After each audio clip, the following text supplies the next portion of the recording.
News pour cet entretien spécial avec Emmanuel Macron. Bonsoir. Bonsoir. Ancien ministre français de l'économie, candidat à l'élection présidentielle française. Vous êtes le premier candidat déclaré à se rendre en Algérie. Emploi du temps extrêmement chargé. Vous avez rencontré aujourd'hui les plus hauts responsables du pays. Qu'est-ce qu'il en est sorti aujourd'hui, Monsieur Macron, de vos consultations? D'abord, j'étais très heureux de retrouver certains anciens collègues. C'est le cas de M. Bouchoreb, ministre de l'économie, mais c'est le cas aussi de M. Lamamra, le ministre des Affaires étrangères, avec qui j'avais beaucoup travaillé l'un et l'autre. J'ai eu la chance d'être reçu. On a eu un entretien de près de 2 heures avec le Premier ministre, M. Sellal, puis j'ai vu la ministre de l'Éducation nationale, le ministre en charge des cultes, pour un tour d'horizon très complet. Je vous l'ai dit, j'arrive ici avec une conception assez volontariste de la relation franco-algérienne. Ma volonté, c'est véritablement de renforcer le partenariat entre nos deux pays sur le plan diplomatique et sécuritaire, sur le plan culturel, scientifique, éducatif, d'avoir véritablement aussi sur le plan économique un partenariat beaucoup plus fort, on pourra le détailler. Et donc j'ai exposé dans une tribune ce matin, dès hier, cette vision complète. C'est un peu ça que je suis venu discuter, l'état des lieux de la situation franco-algérienne, l'état des lieux de nos enjeux, nos défis communs, la Libye, le Mali, la situation de l'islam en France, la situation justement de notre relation. Et c'est un tour d'horizon extrêmement détaillé que nous avons fait aujourd'hui. Il était très important pour moi parce que, je l'ai dit, pour moi l'Algérie, c'est un pays avec lequel la relation est clé. Elle est clé compte tenu des Algériens, franco-algériens et Français d'origine algérienne qui vivent en France, plusieurs millions. Et je veux ici d'ailleurs les saluer, parce que c'est un pont vivant entre nos deux pays.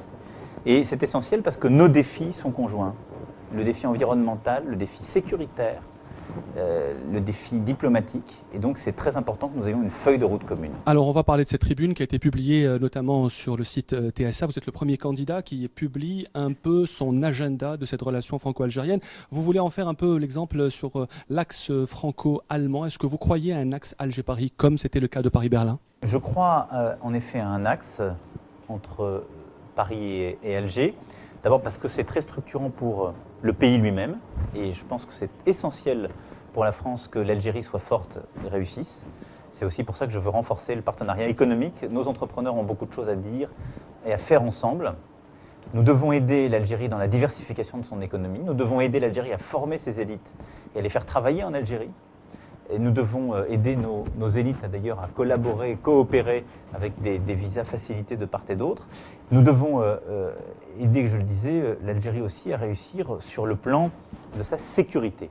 Et donc, pour moi, c'est essentiel parce que les défis algériens sont des défis français. Si ça se passe mal en Algérie, ça n'est pas bon pour la France.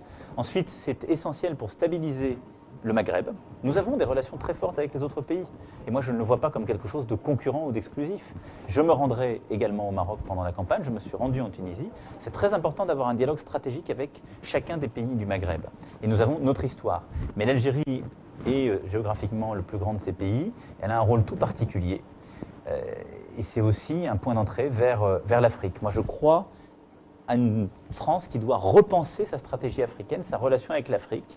La France doit faire respirer l'Afrique par des nouvelles infrastructures sur le plan routier, autoroutier et de transport, verticales et transversales, par de nouvelles infrastructures énergétiques. Et là, l'Algérie a un rôle formidable sur le solaire à jouer. Et donc tout ça, je veux qu'on le pense dans le partenariat franco-algérien. Vous êtes conscient, M. Macron, que la relation algéro-française est particulière depuis l'indépendance. Elle est parfois tendue, parfois au beau fixe. Qu'envisagez-vous dans cette relation? Est-ce que vous voulez faire tout ce que vos prédécesseurs n'ont pas réussi? Est-ce que vous allez vous imprégner de ce qui s'est passé? Vous avez une formule magique, une potion magique pour la relation Alger-Paris? Non, il n'y a pas de formule magique, en général dans la vie. D'abord, je veux noter que depuis décembre 2012 et la visite du président Hollande, les choses se sont beaucoup apaisées. Il y a eu ensuite des péripéties qui ont un peu grippé l'affaire du tweet, notamment. La relation, mais je pense qu'il faut rendre au président de la République Hollande le soin qu'il a mis à restaurer une relation franco-algérienne beaucoup plus stable et beaucoup plus forte. Moi, je souhaite m'appuyer là-dessus avec 2 façons de faire. La première, c'est d'avoir une politique très précautionneuse, dense, forte à l'égard de notre passé. De ne pas le cacher, de le considérer, mais en même temps de ne pas me laisser piéger, parce que nous avons des mémoires concurrentes. La mémoire des Algériens qui vivent en Algérie n'est pas tout à fait la même que celle des Algériens qui vivent en France, des rapatriés, des harkis. On a ces mémoires mélangées qui font la communauté algérienne, franco-algérienne ou d'origine algérienne en France. Et ça, il faut le regarder dans sa complexité et dire à chacune et chacun, on doit réconcilier ces mémoires. Ce sont les mémoires d'une même expérience. Bon. Des choses atroces, des barbaries, des crimes contre l'humanité ont été commis. Et donc, il faut, aujourd'hui, réparer cela. Et c'est ce travail que je ferai en tant que président. En même temps, je veux construire un avenir sur cette base-là, mais un avenir volontaire et volontariste. Parce que c'est aujourd'hui, maintenant, là, que nous devons construire ensemble justement cet avenir conjoint, qu'on doit réussir à construire, ce pont pour un Maghreb plus fort, pour une politique africaine plus ambitieuse, mais en même temps pour un partenariat beaucoup plus stable, sur le plan académique, sur le plan économique, sur le plan énergétique, sur le plan sécurité. Et vous parlez de mémoire, une question qui est toujours posée entre les deux pays 54 ans après les indépendances.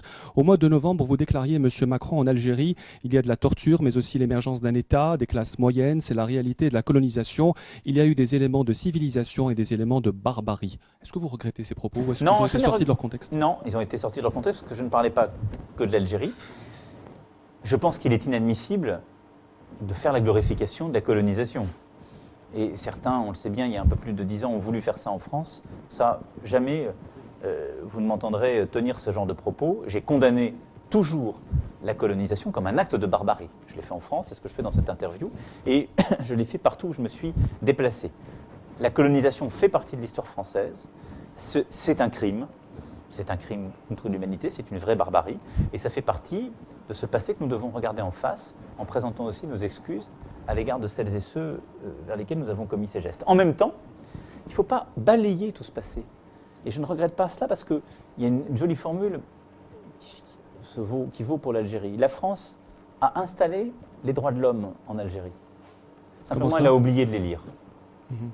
C'est une jolie formule pour expliquer ce qu'est cette période. C'est-à-dire qu'il n'y a pas eu... Il y a eu des crimes terribles, il y a eu de la torture, il y a eu de la barbarie, parce que la colonisation est un acte de domination et de non-reconnaissance de l'autonomie d'un peuple. Mais en même temps, je ne veux pas qu'on tombe, tout en reconnaissant ce crime, dans la culture de la culpabilisation sur laquelle on ne construit rien. Vous voyez, c'est ce chemin de crête que je veux que nous prenions ensemble. Donc, je veux dire par là qu'il ne faut absolument pas lire mes propos comme des éléments qui nient le fait de la colonisation et sa barbarie. Si certains l'ont lu comme tel, je m'en excuse auprès d'eux. Et vous avez eu l'honnêteté de relire la phrase dans sa complexité, elle dit autre chose. Mais en même temps, il y a des femmes et des hommes qui ont voulu faire une autre histoire. Ils ont échoué à cela, l'État français a échoué à cela, mais il y a eu des passeurs, il y a des femmes et des hommes qui portaient mieux que la colonisation. Est-ce que cette question de la mémoire a été évoquée dans vos entretiens avec le Premier sûr. ministre et les membres du gouvernement? Elle a été évoquée, je l'ai évoquée aussi ce soir lors de la réunion publique que nous avons tenue, parce que je considère qu'on doit pouvoir en parler. Parce que vous le savez bien, en même temps, les expatriés, comme on dit, les pieds noirs, comme d'aucuns emploient le terme, ont une autre vision de la colonisation. Je ne m'y retrouve pas, parce qu'elle nie là, les crimes qui ont été commis, mais on ne peut pas leur dire « vous n'avez rien été ». Vous étiez simplement des criminels, parce qu'ils ont leur histoire intime avec l'Algérie. Et donc, on doit savoir faire vivre, tresser ces mémoires, tout en reconnaissant la responsabilité de l'État français et de ce qui s'est passé ici en Algérie. La France et l'Algérie sont confrontées à deux grandes crises, l'antiterrorisme et la question migratoire. Oui. Comment est-ce que vous allez aborder ces deux questions si vous êtes élu président de la République? Par un partenariat renforcé, je le disais, avec l'Algérie. Le fait terroriste, l'Algérie l'a connu pendant la décennie noire. Elle a d'ailleurs été bien seule. Nous le connaissons depuis 2012, puis 2015-2016, de manière extrêmement forte, impressionnante pour la population française qui l'a vécu dans sa chair. Et face à cela, nous avons besoin de renforcer notre coopération. Un gros travail a d'ores et déjà été fait, qui a permis d'ailleurs l'intervention au Mali. Nous avons des défis sur les prochaines années. Régler le sujet libyen et stabiliser la Libye. La France a un rôle à jouer, l'Europe même plus largement, à travers une conférence régionale que je propose, un groupe de contact. L'Algérie doit être présente puisqu'elle est un pays frontalier important et nous avons ensemble à traiter ce sujet. Ensuite, le sujet malien et la présence de Daesh et Boko Haram dans cette région de l'Afrique noire n'est pas terminé. Et là, nous avons une coopération en termes militaires, en termes de sécurité, en termes diplomatiques à conduire. Le rôle que joue en particulier l'Algérie dans l'Union africaine est très structurant. Et donc, je le mènerai aussi pour que dans cette région, on arrive véritablement à sécuriser, à stabiliser et à éradiquer le terrorisme islamiste. C'est une de mes priorités. C'est même, en termes de politique étrangère, ma priorité. Et donc, sur ces deux théâtres africains, la coopération avec l'Algérie est décisive. Ensuite, on doit renforcer les échanges en termes de renseignement et de sécurité, compte tenu des échanges de population qu'il y a lorsque des personnes sensibles ou à risque sont identifiées par l'un de nos services de renseignement. Et cette coopération a déjà, à plusieurs reprises, porté ses fruits et montré son efficacité. Et moi, je veux qu'on la renforce. Ensuite, je veux qu'on ait un dialogue plus large, parce que, en même temps, notre responsabilité, c'est d'éviter les amalgames. Moi, ma responsabilité, c'est de protéger les Françaises et les Français, mais d'éviter la guerre civile en France. Et de ne laisser prospérer aucun amalgame que certains veulent faire entre les terroristes et l'islam. Parce qu'il n'y a pas d'amalgame. Il y a des femmes et des hommes qui, sur un projet politico-religieux, veulent tuer les autres, et ils ont frappé ici aussi. Donc ils ont tué, il ne faut jamais l'oublier, beaucoup de musulmans à travers le monde. Et il y a les Françaises et Français, ou binationaux, qui, en France, sont de confession musulmane, et à qui il faut justement donner une place, et donc on doit construire l'islam en France. C'est pour ça d'ailleurs que je voulais rencontrer votre ministre en charge des cultes, parce qu'il y a un gros travail à faire en partenariat. Merci Emmanuel Macron d'avoir répondu à nos questions. Merci à vous, j'étais ravi. Je voulais vous dire, on n'en a pas beaucoup parlé, mais qu'au-delà de tous ces sujets, pour moi le partenariat culturel est très important. J'ai évoqué des projets structurants audiovisuels qui me sont chers. Le partenariat linguistique, je crois à la francophonie partout dans le monde. Et je crois à la francophonie ici, c'est 11 millions de francophones l'Algérie. 11 millions. Et donc je me battrai pour rouvrir des écoles et pour aider au partenariat à la circulation des étudiants. Et il y a le partenariat économique. Vous avez une vitalité entrepreneuriale formidable. Il faut la développer, il faut là aussi multiplier les ponts, faciliter les échanges. C'est aussi tout cela ce que je veux pour le partenariat entre la France et l'Algérie. Merci à vous. Et à bientôt peut-être, après l'été peut-être. À très vite, je l'espère fortement. Merci à vous.